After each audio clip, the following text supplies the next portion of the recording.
Се враќаме во студиото, тука е Владко Нацевски, кој имаме зборувано и порано, бизнисмен, стопанственик, кој работи на релација Македонија-Бугарија, може да се каже и така дека е и македонско-бугарски бизнисмен на некој начин. Господине Нацевски, добре дојавте во студио 10. Благодарам за поканата. Како што кажав во најавата, ќе зборуваме за тоа како можеме ние да ги, ајде да речеме, да ги нормализираме односите со соседна Бугарија преку бизнисот, преку соработката, ако на некој начин, ако политиката не сака од било кои причини, они си ги знаат, како можат народите, луѓето да си комуницираат, да си ги подобрат работите сами.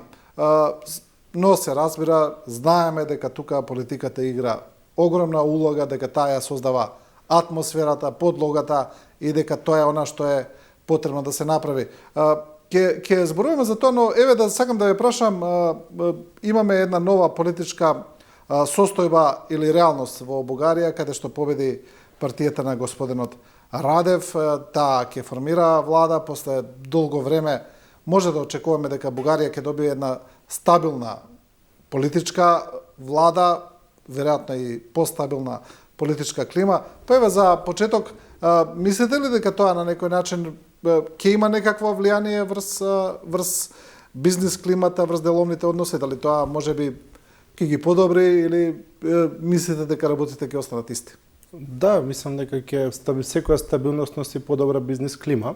Исто така можам да кажам дека партијата Прогресивна Бугарија на господин Радев направи многу голем успех со 131 пратеник во парламентот, значи само формира влада, ги доби изборите во Бугарија и сега се очекува да се изврши некаква подобра соработка со Македонија, дали може да биде одблокирана или не, времето ќе покаже. Двете страни, за да има добри односи, двете страни треба да бидат согласни и спремни за тоа. Изборите поминава најдобар можен ред таму. Значи, они имаат апсолутно мнозинство, сами одлучуваат.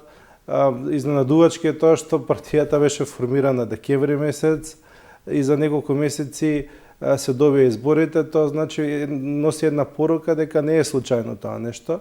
Значи постоеше незадоволство од така наречените криминал и корупција таму, еден вид на стабилизација на земјата, има малку дезинформации дека он бил руски човек, што сепак Бугарија е земја на Европска унија и членка на НАТО, не може да биде он руски човек, може да биде балансира односот со Русија, но никој пат да не влезе примерно Бугарија во конфликт или да се меша во некои директни конфликти, он ќе го неутрализира тој момент, тоа бугарската гласачко тело го сакаше од него, еден вид стабилизација, бидејќи Русија и Бугарија биле секогаш во добри односи, и во историјата, биле во ист систем и нормално сега со европеизацијата малку да се оддалечи тој момент и сега он е вид на амортизатор или го балансира целата таа ситуација во Бугарија.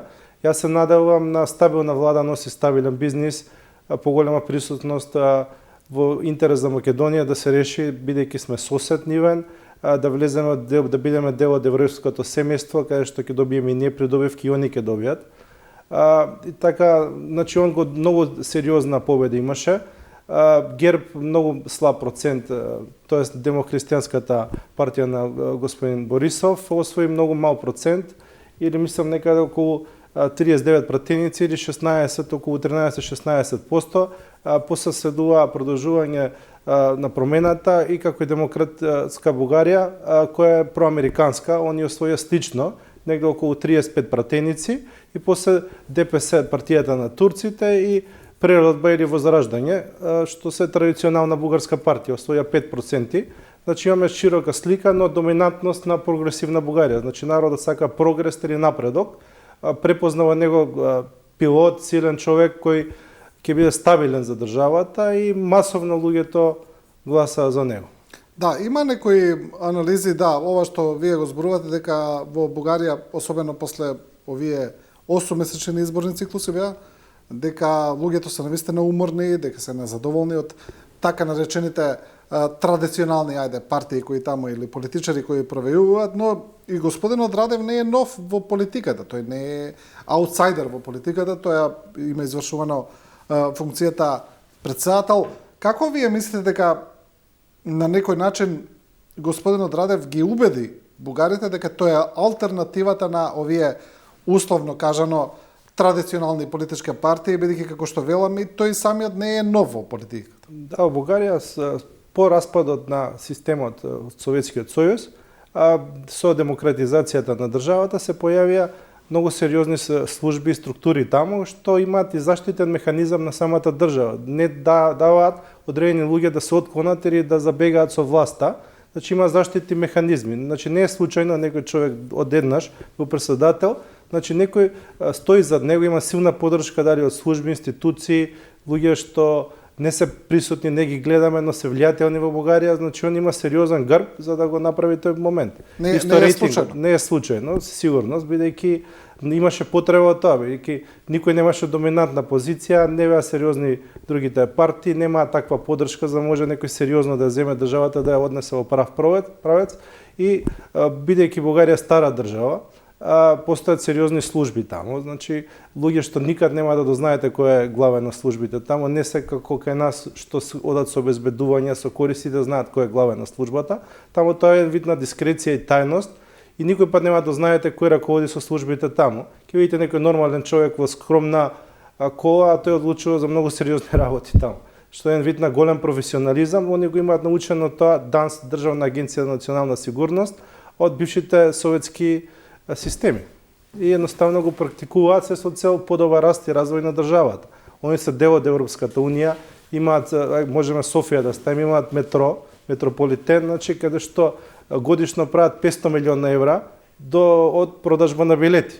Значи Софија има 3 крака, од Младост до Љулин, потоа од Надежда до Лозенец, поврзани се моловите, исто до аеродромот е врска со метро, значи огромни инвестиции во бизнис паркови, во странски инвестиции на капитал, што ние треба да го учиме тоа, бидејќи во Скопје, бидејќи сме еден од најзагадените градови, имаме сериозен проблем, треба според мене да се направи соработка со Метрополитен Софија, бидејќи само на Балканот Бугарија и грците во Атина имаат ова метро и добро функционира. Треба да го научиме од тоа како Скопје барем да имаме еден крак од Лисиче до Сарај, после тоа од Бутел, Чаер до Вод на друг крак, за да се растерети сообраќајот, бидејќи ако вие од тука земете трнете во 2 сат до центар, ќе ви треба сигурно 45 минути, или минимум сат. Сега ние зборуваме за тоа БРТ система да се направи во Скопје, нешто што исто така веќе може да се каже 10-та година се зборува од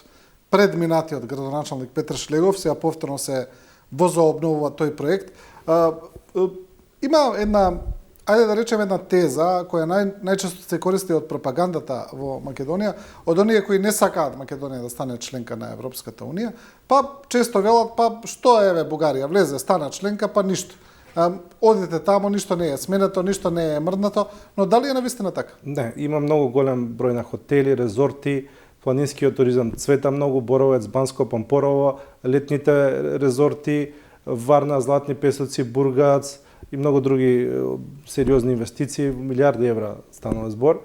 Многу странци идат на all inclusive со чартер летови до Варна, до Бургас, скандинавските земји на all inclusive туризам. Исто така атрактивна дестинација туристичка, многу сериозни пари се вртат таму.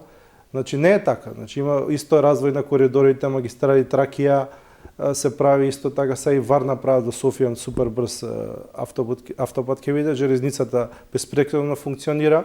Исто така тие коридори што не поврзуваат со Бугарија, коридорот 8, и исто сум среќен што веќе доаѓа до скоро ќе има тендер за третата фаза од Паланка до бугарската граница, веќе е избран изведувач во бугарската страна, тоа е Трес Груп холдингот и ВДХ. Тие се многу едни од најсериозните компании во Бугарија, сум имал лично соработка со нив и верувам дека нивниот дел, поглед од Кюстендил до Гюешево, ќе го реализираат заедно со тунелот, некаде 260 милиона евра е тој проект, а во македонската страна, бидејќи чекавме многу долго за тие грантови, проектирање, грешките, би не коштало над милиарда евра, според моите сознанија, спрема светските консултанти кои го анализираат. Од каде до каде? За кој? Од Паланка до бугарската граница, од македонската страна. Од нивната страна е 260 милиона евра. Зборуваме за патнички и железнички коридор. Заедно. Коридор 8, да. Дали железничкиот посебно е. Да, добро, еве кога зборуваме за тој дел од коридорот, од бугарска до македонска граница и од македонска до бугарска граница, кои се вашите очекувања? Кога тоа би почнало да се гради, кога тоа би можело да биде завршено? Многу тежок тунел е третиот дел, најтешкиот. Проценките беа прво начално дека околу 600 милиона евра се потребни, но со инфлациите, со поскапувањето на материјалот, со недостиг на работна рака, технологии во светски рамки, значи некаде според мои прогнози се 700.000 евра, има дел грант, дел 700 милиони. 700 милиона евра, да. Но мислам дека ќе надфрли милиарда, бидејќи има многу виадукти, мостови и тунел, многу сериозен. Бугарскиот дел што е мал е 260 милиона евра, но нашиот е поголем, би требало да е околу милиард. Да се направи како што треба. За колку километри се работи тоа отприлика, знаете ли? Па мислам дека не е многу, но е тежок теренот. Многу тежок терен. Кои се сознанијата кога тоа би почнало, што мислите? Па Има во ли македонската некакви страна проекции? ќе биде проектиран, мислам ќе биде пуштен тендерот за избор на изведувач и ќе се јават фирми на тендер кои ќе бидат способни да го изведат. Според мене Турција е многу фаворит, они го градат, Ѓулема го гради од Паланка, од Белјаковце до Паланка и мислам дека они и некоја друга турска фирма или кинеска би аплицирала, пошто сериозен захтав е таму. Се надевам и бугарските инженери и фирми би учествувале. Исто така би имало битна соработка, доколку заеднички проекти, Коридор 8. Тој исто и воен стратешки, бидејќи ги поврзува исто Црното море со Јадранското. Тоест, тој коридор го поврзува Варна, Бургас, Софија, Скопје и Драча Албанија. Искачаш на Јадранско море. И битен е за американците и за НАТО, бидејќи е вид стратегија. Коридор 8 е исто и воен, освен патнички, економски и воен коридор. Така ние сме членка на НАТО и ги според НАТО нормите е битен за нивен развој. Да, кога ги гледаме ние нашето искуство со градењето на автопатишта, тоа е различно, се разбира. Еден од нив е автопатот Кичево Охрид, кој е веќе, значи, една влезе во аналите на, да речеме, на неспособното градење на автопатишта. Последно што го кажа министрот Николовски е дека сепак ќе биде направен до крајот на годината, како што ветила оваа влада, ќе видиме дали ќе биде доправен тој автопат, но од друга страна го имаме и патот кој го гради Бехтел Јенка, кој па според, не знам, информациите се гради според очекуваното или според планираното. Ќе видиме како ќе биде и тој. Тој е дел од коридорот 8, се разбира, но во онаа страна која оди кон албанската граница. Кои од овие две варијанти би ги избрале како можна, доколку зборуваме сега за доработката на коридорот 8 до бугарската граница? Ќе добиеме ли повторна една сага како на Кичево Охрид или би добиле една ефикасна градба? Двете ќе бидат завршени, бидејќи најверојатно има буџет за тоа. Исто така Синохидро или тоа е ќерка фирма на Power of China, една од најголемите градежни фирми во Кина. Они има проблем првен со проектирањето. Има утнати траси на почетокот од лоши проекти. Подоцна има проблем со експроприација, исто така со финансиите. Бе од претходната власт на господинот Зоран Заев беше стопиран на тој проект, не знам од кои причини. И имаше некој вид на застој. Од кога дое ВМРО, малку се заживеа тој проект, се направи анекс на дополнителни 200 милиона евра и мислам дека до крајот на годината или почетокот на другата би бил завршен. Зборуваме за Кичево Охрид, бидејќи можноста на компанијата е сериозен. Во поглед на Бехтел Јенка, увек имам замерки, бидејќи тоа не беше транспарентен, не беше на тендер. Значи фирмата сама си прави дизајн and build, тој сама си проектира, сама си изведува. Тука немаме преглед на трошковите, немаме готов проект, не знаеме колку би начинел, не знаеме кои фирми ќе работат, странска фирма работи, парите се одат во странство, не остануваат во Македонија како инвестиција. Според за мене е грешка, бидејќи можело да се активира повеќе да се дадат тие пари на домашни фирми, ќе заживееше градежниот сектор и стопанството, бидејќи многу мали или средни градежни фирми се веќе на прагот на екзистенција, бидејќи сега ја статистички гледано мал број на фирми ги добиваат тендерите во Македонија, а доека другите бараат собствени ресурси да дадат плати и такви работи се случуваат. Но за пофалба исто според мене оптимизам влева е договорот со Велика Британија. Ако сакате можам да ви кажам. Но видите сега, да, имаме два различни договори, два различни принципи на договори Кичево Охрид и Бехтел и Енка. Но првиот е тотален, значи тоа е утказ според сите стандарди и параметри и во поглед на време траењето и на парите кои се потрошени за тие 28 километри Кичево Охрид. Од друга страна, овој со Бехтел и Енка, да, сите овие замерки кои кажавте стојат, но динамиката таму се тече. Тој се изведува според предвиденото. Да, така. Тие се двете различни, значи различни мани и предности, ајде да речем. Ние немаме увид на договорот со Бехтел, не знаеме колку би начинело, не знаеме кост бенефит анализа, на крај ќе дознаеме колку ќе начини едниот и другиот за да дадеме заклучок кој бил подобар. Да. Исто така многу што ме охрабрува за еднината на оваа држава е договорот со Британија од 5 милиарди евра. Исто така они ќе вложат во пруга во коридорот 10, како и во болници во Штип, мислам дека Кичево преговараат некои клинички облоки во Охрид-Струшкиот регион за здравствени цели би живнало малку стопанството. Исто така бидејќи таа информација што ја имам, англиската влада гарантира за до 5 милиарди евра на македонската влада дека ќе ги добие од англиски институции финансиски или банки. Тоа значи дека англиската влада е гарант, еден вид ја дава хипотеката за ние добиеме кредити, но ние треба да избереме некои проекти што капитално би ги вратиле, ни донеле профит. Тоа значи дека еве, ако немаат уште изработено физибилити, нека направат метро во Скопје, тоа е доходовен бизнис. Многу луѓе ќе го користат, ако Бугарија прави 500 милиона евра од карти за билети за метро, значи ние нека правиме 100 милиона евра, ќе имаме пари да го вратиме тој кредит за метро. Да. Еве идеја за владата. Но исто така гледаме дека тие англиски, ајде да речеме, кредити се исто така се на некој начин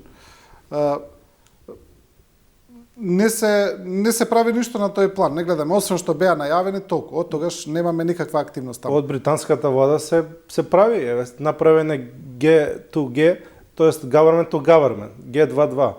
Значи тој има човек што работи директно за тој проект. Значи нашата влада треба да достави проекти, да земе заем за да може да ги реализира. Како се извршува и реализацијата, така се враќаат парите. Но не гледаме активности, тоа ми е, не знам зошто, немаме одговор зошто, но не гледаме никакви активности во тој поглед, во поглед на спроведувањето. Таму се разбира имаше една политичка компонента, дали таму има и некаков договор за мигранти или нема. Тоа беше демантирано директно од страна на британскиот амбасадор во Скопје, но сепак активностите не ги гледаме. Можеби ќе се случат во скоро време, ќе видиме, да. Исто така британската влада има осигурено 2 милиарди евра, не евра, него фунти, за Чебрене галиште. Тоа е многу сериозен енергетски објект во Македонија. Да. Значи доколку инвестираме во капитални објекти кај што ќе ни донесат профит и додадена вредност, самата влада треба да се охрабри и да почне да ги прави. Тоа значи ако 200 мегавати носи таа Цебрене галиште, тоа е на југот на Македонија, би било многу сериозен. Исто така ние немаме многу такви објекти, имаме Бошков мост, Чебрене галишта. Да. И треба да се реализираат и Вардарска долина, што исто интересен, значи можеше коритото на Вардар да се искористи за добивање на енергија. Исто така имаше многу добра идеја од страна на Бугарија, еве колку веќе збориме за двете држави, во врска со македонско учество во атомската централа Белење. Они имаат, знаете, две централи, една Козлодој, друга е Белење, која требаше да се стартира, а примерно Козлодој се работи. Од два реактори активираат уште два. Значи, 1/3 од бугарската енергетска структура е од атомската централа. Ние бидејќи сме дефицитарни за тоа, можевме да направиме партнерство со нив. Имаше еден план да се закупи еден блок во Белене. Што се случи со тоа? Од политички причини не се реализирало. Не знам од кои причини. Треба институциите и службите да се провери. Мисля, че ни беше 300 или 350 милиона, колку што се сеќавам тој план. Да. И не знам, да, тоа едноставно не се зборува веќе за тоа. А веќе тие централи се од Westinghouse, америчка фирма со подружница во Шведска, значи не е веќе руска, а фирмата што е Атомстрой во Козлодој веќе се повлече од тој проект, бидејќи Бугарија и Европска унија малце проевропски ги контактите ги направија и со Америка и стана некоја арбитража на суд 2012 за некој милиард евра русите бара од Бугарија, па нешто сакаше да се компензира со гасот. Во Бугарија е многу специфично, бидејќи русите се доста присутни во поглед на енергијата на времето, бидејќи економски тука се присутни во Бугарија со гасификацијата. Ние требаше да помине транзит на газ од Македонија и да добиваме многу паушали и пари, околу 500 милиона евра од транзит само ќе инкасиравме, но тоа за жал не се реализира. И тоа не се случи, да. Имаше порано господин Рацевски еден тогаш се жалеше официјална Бугарија дека и некои бугарски инвестиции не се дозволуваат во Македонија. Тоа беше уште кога беше минатата влада на власт и некако тоа исто така замре. Немаме бугарски инвестиции во Македонија многу, немаме барем крупни бугарски инвестиции. Имаше некои банки, некои така спорадични, но не се на ниво да речеме како што се грчките инвестиции, па и од Србија имаме инвестиции во фабрики во Македонија, па еве и од соседна Албанија Изгейт и го направи инвеститорот од Албанија, но од Бугарија некако нема, скромни се, ајде да речем. Дали е тоа поради политиката? Да, за жал 300 милиона евра е надворешно трговската размена со Бугарија, што не е доволно, имајќи предвид дека сме имале слична историја, сме имале слична приватизација, луѓето горе-долу се разбираат, православни се и двете страни. Ако ќе видите, имаме некој народ што е најсличен со нашиот, имаме најголеми проблеми со него и немаме никаква соработка за жал, а имаме големи потенцијали за економска соработка, како во извоз на стоки и услуги, така и во поглед на енергетиката.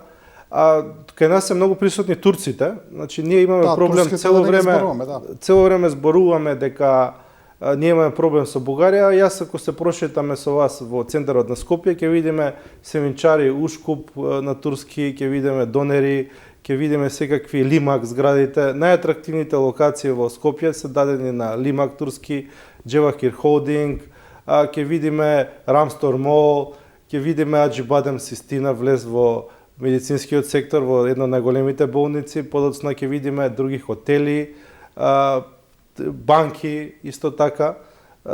Така да не знам, ние правиме спор за Гоце Делчев кој што се борел против отоманиве, а ние во моментот целата економија, инфраструктурна, финансова даваме на отоманите. Малце е контрадикторно тоа, значи треба да гледаме во едината и да ја забораваме историјата, бидејќи ако сакаме да живееме во успех и во благодет, сите луѓе да се срекни, треба да живеат во еднината, не во минатото. Има ли потенцијал од бугарска страна да се инвестира? Например, доколку би се ставиле на страна тие политички односи и моменти, мислите ли дека дали има интерес во соседна Бугарија и дали има потенцијал да се инвестира во Македонија?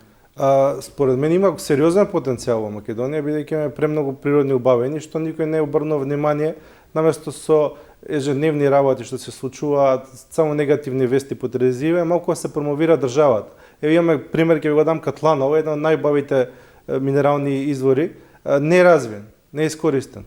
Значи може тука да се инвестира во 5-звездни хотели, во отворени базени со топла вода, кај што и зимно време би функционирале, тоа го има во Банско, во Бања, значи спа туризмот функционира. Во Банско одиме за такво нешто, а дома не го користиме, немаме дори. Исто така Шапка има огромен скијачки потенцијал, државата не наоѓа инвеститор, не го рекламира доволно да се направи некои многу убави резорти, за да можат и странски туристи да доаѓаат во Македонија, да ги остават парите тука, да се вработуваат луѓе, да остане за државата некој благодет. Значи тука неискористени се многу потенцијали. Ја тука гледам доколку се оправат односите да бизнисмени од регионот бидат поканети да инвестираат во објекти во Македонија, зашто да не? Да, но за тоа претпоставам дека би требало да се направи некаква стратегија. Доколку вие направите стратегија и платформа и им ја презентирате, дека може би покажале интерес и би дошле. На времето имаше многу, точно така, на времето имаше многу реклами на CNN, Invest in Македонија, се правеа некои зони. Подоцна тие зони испаднаа дека се само за работна рака, но доколку пак се направи некаква инвестиција, странци почнаа да доаѓаат во Македонија, пак нешто функционира. Имавме исто тие амбасади што ги користиме ни цел свет, треба да промовираат државата и како да привлечат, треба и да се мотивирани вработените, како со таргет, со одредени планови што треба да ги реализираат, да донесат инвеститори во Македонија. Колку кој амбасадор донесе поголем број на инвестиции, толку поголема да му биде платата, да направат некој вид мотивационо нешто, а не само да одат на службени ручеци и никаков бенефит од нив, освен за визи и за проблеми со документација, никаков фидбек да немаме од странските инвестиции. Но треба поагресивна малку, поагресивна политика. Да. Она што беше едно од главните прашања кога господинот Радев дојде на власт, беше тоа дали он ќе смени нешто, дали ќе биде подобро, дали ќе биде полошо. Но ќе видиме, главно аналитичарите вела не гледаат дека нешто би се сменило и зошто би се сменило, бидејќи работите се така поставени. Од Бугарија вела дека тие нема што да преговараат, постои преговарачка рамка која е европска за Македонија. Македонската влада пак вели дека не може едностранно да го смени уставот и потоа да не добие гаранции дека нема да има нови идентитетски барања. И сега отприлика сме заглавени на таа позиција. Вие гледате ли дека во блиска иднина нешто би можело да се смени на тој план? Македонската страна чека некој добар сигнал од страната, бугарската страна. Бугарската страна има стабилен став и цврст став и не верувам да отстапат од него, бидејќи имаат поддршки од Франција. Има француски предлог и тоа веќе никој не ни разговара за некакви отстапки таму, реално да бидеме. Они се дел од Европа, ги користат бенефициите и европските фондови од Европа. Ние сме тие што треба да влеземе во Европа, не они. Значи, на нив ништо не менува тоа. На нас не менува сериозно, бидејќи доколку Албанија влезе пред нас, а веќе и на добар пат е да влезе, имаме друг проблем, после ни се отвара прашањето со албанците, дали луѓето што живеат во Западна Македонија, ако добијат албански пасош, дали они после ќе стане според мене видна дестабилизација. Тоа е голема опасност за Република Македонија, што не треба да се доведуваме во еден вид на експеримент или ризик. Да, тоа е еден од сегментите за кои се зборува, што ако Албанија влезе во Европската унија пред Македонија, па и Црна Гора, но во нашиот контекст Албанија е тука по-интересна за анализа. За крај уште една од работите кои мене барем ми беше интересна во поглед на изборите во Бугарија и на таа цела политичка клима тамо, некако како прашањето со Македонија веќе да е скроз паднато од агендата, не се не спомнува. Па еве и господинот Радев може нешто да искоментира кога го прашаат во тој поглед. Инаку не е воопшто нити во кампања се користи, ниту било каде. Едноставно тоа е сосема вон фокус. Да, бидејќи оние добија, кај ни беа фокусирани внатрешно во нивната држава, не надворешно. Темата на Македонија не стана прашање на изборите, не беше ни спомнато од ниту една партија. Оние изборите ги добија бидејќи тој систем што владел пред Радев, цело време правеа дури песни за подсмев како целиот бизнис во Бугарија, во Софија, една аптека, заложна куќа и казино. И тоа се сведува бизнисот и се Русија им е виновна за нивниот недобар развој на GDP. Бидејќи за да, земете пример, една држава за да има развој на GDP на бруто национален производ 5%, треба да GDP да порасне 50%. Кај нив го немаше, бидејќи имаше нон-стоп технички владење, согласување, застој на проектите, си префрлаа вина една партија на друга и народот и фирмите и бизнисот веќе им нема стрпење и ово им дојде како еден вид на освежување. Човекот е пилот, бил главен на воздухопловните сили, бил на обука во Америка, исто така е битен фактор, дека не само да зборуваме дека е човек на Русија, кога тој бил на обука во Америка. Значи пилот воен кој се обучува во Америка, така да значи он е баланс меѓу истокот и западот, еден вид. Така да он не верувам да земе некаков став, него ќе си го гледа нивниот национален интерес и како ќе допринесе за раст и развој на неговата страна. Македонија е небитен факт за него според мене во моментов и бидејќи они порано кажал, бидејќи на времето нонстоп му се јавувале од американците од State Department, управиле притисок да ја одблокира Македонија, он официјално го има кажано на интервјута, но не подледнал на притисок, значи ако американците не можеле да го натераат да ги одблокира Македонија за Европска унија, не гледам како ние би го натерале да не одблокира нас, освен ако смениме нешто во нашиот однос, да бидеме по-гостопримливи, да да одиме секој месец да се буниме таму кај него да досаѓаме, пошто ние имаме потреба за влез во Европска унија, не он. И особено сега со политиката на новиот претседател Трамп, кој малите земји му се тотално неважни, а се води исклучиво според интерес, па дека случајно и да дојде до прашање помеѓу Македонија и Бугарија, сигурно ќе се сврти таму каде што има поголем интерес, тоа е сигурно Бугарија, бидејќи не гледам како Македонија би имала поголем интерес од Бугарија, која има излез на Црно море, која има блиски врски со Русија, која е некој мост тука помеѓу Русија, Украина, Европа, како би Македонија би имала поголем интерес од Бугарија во овој случај? Он најде интерес за минералните суровини во Македонија и тоа му беше единствен интерес тука. И дури и така да во Бугарија имаат Westinghouse, имаат инвестиции во Козлодој, значи амерички компании се присутни таму. Американската амбасада, главниот хедквотер е во Софија, не е во Скопје, за Балканов. Купија авиони во вредност од 4 милиарди долари. 4 милиарди авиони, така да Бугарија во секој поглед поголема од нас, помокна е, да не се лажеме. Нашиот стратешки интерес е како да направиме баланс и да бидеме паметни во целата оваа ситуација. Тоест треба ако проблем да внесеме бугари во устав, ако ги внесеме тогаш ќе немаме проблем со идентитетот. Значи ако постои бугарско малцинство, тогаш има друго прашање дека ние постои Македонија како посебен етнос. Значи Македонија и Бугарија имаат освен малцинствата, имаат идентитетот, јазикот и некои историски проблеми нерешени. Историја е да ја трнеме на страна, да речеме дека тие херои се почитувани и тука и таму, да бидат заеднички, да немаме конфликт. Тоа прашање сме го затвориле. Во поглед на идентитетот, доколку признаеме некој бугарско малцинство тука, сигурно постои некакво малцинство, има. Тогаш автоматски Бугарија самата себе признава дека постои македонски народ и бугарски народ. Значи немаме проблем со идентитетот, со јазикот немаме, бидејќи Јупчо направил договор, тоа го дефинирал на времето кога Бугарија влагала во Европската унија. Така да не знам од што се плашиме, значи наш таргет треба да биде Европската унија и европските фондови и што побрзо животниот стандард на граѓаните да расте. Значи луѓето да не мислат како од први до први ќе се ги платат сметките, него кај ќе одат на одмор. Значи да имаат такви пари за да уживаат во животот, а не да се замараат кој каква песна пеел или такви националистички провокации од двете страни. Да. Добро, господин Нацевски, ви благодарам за ова интервју. Благодарам и на вас за поканата. И со ова го завршуваме почитуване и ова студио 10. Ви благодариме на вниманието и на довербата и останете со програмата на телевизија 24. Наскоро ќе ги видите најновите вести.